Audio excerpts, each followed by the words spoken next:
Share বাজারে বিনিয়োগ ঝুঁকিপূর্ণ, জেনে ও বুঝে বিনিয়োগ করবেন। এখানে কোনো বাই সেল রিকমেন্ডেশন করা হচ্ছে না। ভিডিওটা এডুকেশনাল পারপাসে তৈরি করা হচ্ছে। আসসালামু আলাইকুম, আইএমকে ফিনটেক স্কুল চ্যানেল থেকে আপনাদের সকলকে স্বাগতম। আশা করি সবাই ভালো আছেন। আজকে আমরা সিম্পল একটা স্ট্র্যাটেজি নিয়ে কথা বলবো। স্ট্র্যাটেজিতে মূলত দুইটা কনফারেন্সের দরকার হবে। একটা হচ্ছে মার্কেট যখন তার সাপোর্ট জোনে গিয়ে সাপোর্ট নেওয়ার পর ছোট পরিসরে একটা মার্কেট স্ট্রাকচার ব্রেকআউট করবে, এবং আরএসআই যখন 40, যদি এটা ডেট আপনার এন্ট্রি যে টাইম ফ্রেম হবে সেই টাইম ফ্রেমে যদি আরএসআই 40 ক্রস করে, সো এই দুইটার উপর বেস করে আমরা কিভাবে ট্রেড নিতে পারি আজকে আমরা সেটা দেখবো। যারা অলরেডি আমাদের ইন্ডিকেটরের রিয়ালিস্টের ইন্ডিকেটরের ভিডিওগুলো দেখেছেন তারা জানেন কিভাবে ইন্ডিকেটর অ্যাড করতে হয়। তারপর আমি আরেকবার দেখিয়ে দিচ্ছি। এখানে ইন্ডিকেটর অপশনে গিয়ে আরএসআই, সো এটার জন্য আপনার প্রথমে দেখতে হবে উইক চার্টে এটা আরএসআই 50+। তো এই কনফারেন্সের ফার্স্ট সত্য হচ্ছে আপনার উইক চার্টের আপনার আরএসআই 50+ থাকতে হবে। সো আমরা 50-তে মার্ক করে দিই আরএসআই। সো আমরা এখন যেখানে যেখানে আরএসআই 50 ছিল আমরা সেই জায়গাগুলো একটা ভার্টিক্যাল লাইন দিয়ে ড্র করে রাখি। তারপর আমরা ডে চার্টে দেখবো আমরা কিভাবে এটার এন্ট্রি প্ল্যান করতে পারি। আমরা ইন্ডিভিজুয়াল স্টকরও এটা ব্যাক টেস্ট করে দেখবো। সো আমরা এখন ডে টাইম ফ্রেমে সুইচ করলাম। তো আমরা এখানে যদি দেখি, এখানে কিন্তু অ্যাজ পার উইক চার্ট এই ক্যান্ডেলে কিন্তু এটা আরএসআই 50+ হয়েছিল। এখন ডে চার্ট দেখতে হবে আমাদের এটা আরএসআই 40+ হচ্ছে কিনা। সো 40+ আমরা কিন্তু এই জায়গায় পাচ্ছি অলরেডি। এটা যেহেতু ডে চার্টের 50-র উপর আছে, তার মানে এটা তো অবশ্যই 40-র উপর আছে। সো আমরা এখানে সিম্পল একটা ট্রেন্ড লাইন ড্র করে এবং এখানে যে লাস্ট যে সুইংটা সেই সুইং এর ব্রেকআউটে আমরা একটা এন্ট্রি প্ল্যান করতে পারি। এবং আমরা সবসময় বলি ম্যাথমেটিক্যাল ওয়েতে আপনাদের প্রফিট টার্গেট ফিক্স করতে হবে। সো আমরা এখন দেখবো রিস্ক রিওয়ার্ডটা 1:2 হচ্ছে কিনা। এটা মোর দেন 1:2। তো সবসময় বড় মুভ পাবো বা সবসময় যে স্ট্র্যাটেজি কাজ করবে তাও নাও হইতে পারে। স্টপ লস সেট করলে অবশ্যই আপনার এক্সিট প্ল্যানটা থাকতে হবে। সো এই জায়গায় একটা এন্ট্রি দেখাচ্ছে। আমরা যদি এটা দেখি, আমরা যদি এখানে ট্রেন্ড লাইনের ব্রেকআউট পাচ্ছি এবং এখানে বিইউএস পাচ্ছে একটা। সো আমরা দেখবো এখন এটার রিস্ক রিওয়ার্ডটা কিরকম ছিল। এটার রিস্ক রিওয়ার্ডটা 3.48 এর উপর আছে। তো আর কোন এক্সাম্পল এখানে, হ্যাঁ আর একটা এক্সাম্পল আছে।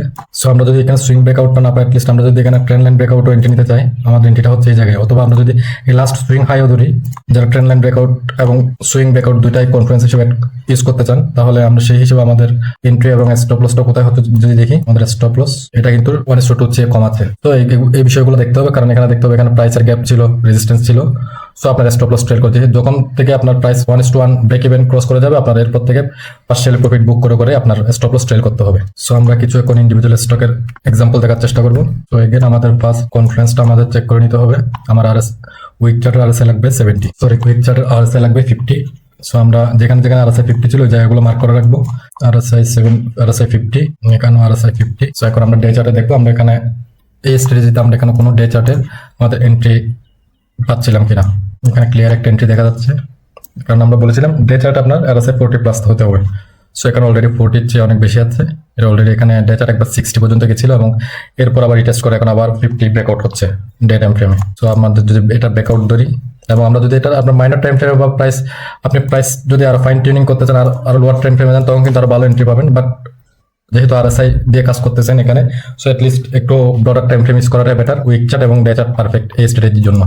সো এটা তো খালি চোখে বোঝা যাচ্ছে এটার এন্ট্রি এবং স্টপ লস অনেক বড়। সরি, ছোট স্টপ লস, বাট এটার মুভটা ছিল অনেক বড়। এটা বলা যায় একটা রেলিতে ছিল। সো আমরা অলওয়েজ আমাদের টার্গেট হচ্ছে 1:2 টার্গেট করে আমাদের স্ট্র্যাটেজিতে কোনো ট্রেড পাচ্ছিলাম কিনা ওটা চেক করা। এখানে আর একটা এন্ট্রি দেখা যাচ্ছে। সো আরএসআই 40+ ডে চার্টে। সো আমরা এখানে এখন একটা সুইং ব্রেকআউট এন্ট্রি প্ল্যান করবো। দেখেন এটারও কিন্তু রিস্ক রিওয়ার্ড রেশিও খুবই ভালো। তো আরো দুই একটা স্টক যদি দেখি, আমাদের প্রথম উইক চার্টের আরএসআইটা মার্ক করে নিতে হবে। আরএসআই 70 এখানে একবার ছিল, এখানে একবার ছিল। আপনারা আরো বেশি বেশি প্র্যাকটিস করবেন। আপনারা যখন সময় নিয়ে দেখবেন তখন অনেকগুলো এরকম স্ট্র্যাটেজি প্র্যাকটিস করতে পারবেন। আমি যেহেতু এটা লার্নিং টিউটোরিয়াল, আমি জাস্ট কমন কয়েকটা যেখানে সবচেয়ে ভালোভাবে বোঝা যায় এক্সাম্পল জাস্ট ওগুলো দেখাচ্ছি। এমনও হতে পারে এটা অনেকবার ফেলও করবে, ফেল করলে স্টপ লস নিতে হবে। সো আমি এক্সাক্ট পুরাটাই এক্সপ্লেন করতেছি। সো আপনাদের কিন্তু এটা বেশি বেশি করে প্র্যাকটিস করতে হবে। সো এখন আমরা এই জায়গায় আমাদের একটা এন্ট্রি ছিল এবং আমাদের ডে চার্টের আরএসআই 40+। সো আমরা যদি এটা সুইং ব্রেকআউটও ধরি, ট্রেন্ড লাইন ব্রেকআউটে কিন্তু এই ক্যান্ডেল আমরা এন্ট্রি পাচ্ছি, বাট আমরা যদি সুইং ব্রেকআউটও ধরি তাও এটা 1:2 এর বেশি আছে। আরো যদি এক্সাম্পল দেখি, হ্যাঁ এখানে একটা পাচ্ছি আরএসআই, এখানেও কিন্তু 40+ এবং এখানে সুইং স্টপ লস এখানে কিন্তু 1:2 এর বেশি আছে। সো আশা করি বুঝতে পেরেছেন, বেশি বেশি প্র্যাকটিস করবেন এন্ট্রি এক্সিট এবং সাথে আপনারা এডিশনাল কোনো কনফ্লুয়েন্স অ্যাড করে যদি এটা করতে চান করতে পারেন।